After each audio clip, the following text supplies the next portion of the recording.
Marie-Paul, 35 ans, et Jean-Pierre, 40 ans, formaient un couple exemplaire.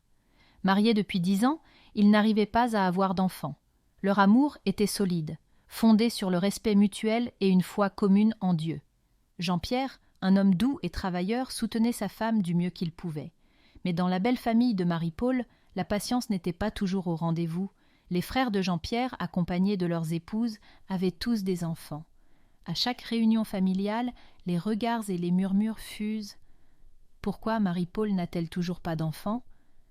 Peut-être qu'elle cache quelque chose. Jean-Pierre devrait peut-être se remarier. Ces mots, bien qu'à voix basse, parvenaient souvent jusqu'à Marie-Paul. Mais elle ne répliquait jamais. Elle gardait ses douleurs et ses questions pour Dieu, celui en qui elle plaçait toute sa confiance.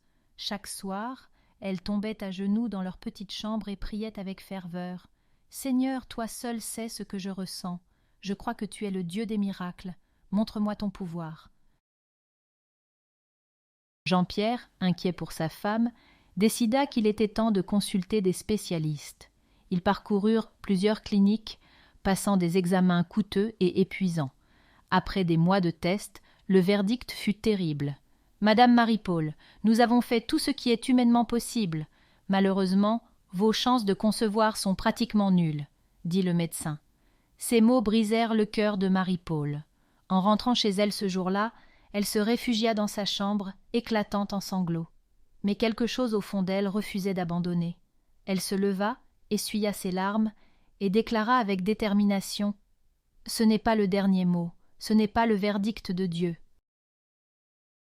Dans la maison familiale, la situation devint de plus en plus tendue. Les critiques ouvertes commencèrent à pleuvoir. Une belle-sœur pleine de venin osa dire « Peut-être que Dieu ne bénit pas ton ventre parce que tu caches des péchés. » Ces paroles firent trembler Marie-Paul, mais elle resta silencieuse. Elle se retira dans sa chambre et pria encore plus ardemment. Sa foi devint son bouclier contre les attaques et sa source de force. Chaque jour, elle lisait des passages bibliques sur les femmes stériles que Dieu avait bénies, Sarah, Anne, Élisabeth, et elle se disait « Si Dieu a fait pour elle, il fera pour moi. » Un dimanche, lors d'un culte spécial à l'église, un pasteur invité prêcha sur le thème des miracles impossibles.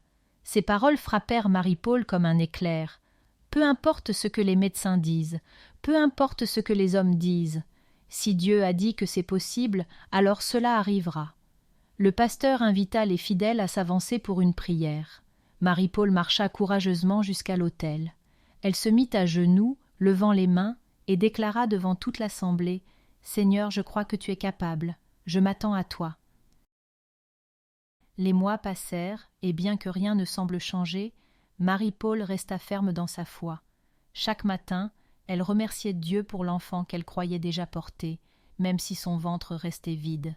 Elle ignora les regards méprisants et les remarques cruelles, mais dans le secret de leur chambre, Jean-Pierre, lui aussi fatigué, lui murmura « Marie-Paul, et si nous adoptions un enfant, peut-être que c'est cela le plan de Dieu pour nous. » Elle posa tendrement sa main sur celle de son mari et répondit « Jean-Pierre, si c'est sa volonté, je l'accepterai, mais je crois qu'il va agir d'une manière que nous ne pouvons pas comprendre. » Un matin, plusieurs mois après cette conversation, Marie-Paul ressentit une fatigue inhabituelle.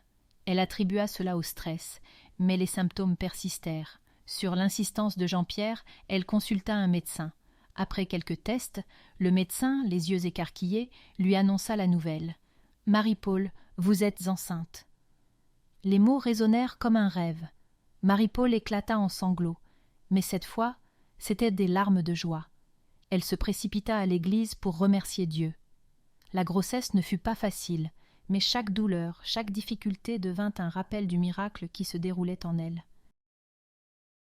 9 mois plus tard, Marie-Paul donna naissance à un beau garçon qu'ils nommèrent Emmanuel, signifiant « Dieu avec nous ». Ce fut une célébration non seulement pour leur couple, mais pour toute la famille. Même ses plus grandes détractrices dans la belle famille s'inclinèrent, reconnaissant la puissance de Dieu dans sa vie. Aujourd'hui, chaque fois que Marie-Paul regarde son fils, elle se souvient que rien n'est impossible pour Dieu. Elle partage souvent son histoire pour encourager d'autres femmes en difficulté. Son témoignage est devenu une source d'espoir et de foi pour tous ceux qui doutent. Ainsi se termine l'histoire de Marie-Paul, une femme ordinaire qui, par sa foi inébranlable, a vécu un miracle extraordinaire.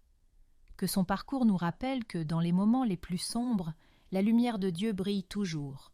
Merci d'avoir pris le temps de regarder cette histoire émouvante et pleine de foi. J'espère qu'elle vous a inspiré, touché et rappelé que, même dans les moments les plus difficiles, il y a toujours de l'espoir lorsque nous mettons notre confiance en Dieu. Votre soutien et votre présence signifient énormément pour nous, et c'est grâce à vous que nous pouvons continuer à partager ces récits qui nourrissent l'âme et renforcent notre foi. Si cette histoire vous a parlé, n'hésitez pas à laisser un commentaire, à la partager avec vos proches et à vous abonner pour ne pas manquer les prochaines histoires inspirantes. Encore une fois, merci pour votre écoute, votre encouragement et votre fidélité. Que Dieu vous bénisse abondamment et qu'il continue à éclairer votre chemin. À très bientôt pour une nouvelle histoire sur notre chaîne. Prenez soin de vous et que la paix de Dieu soit avec vous.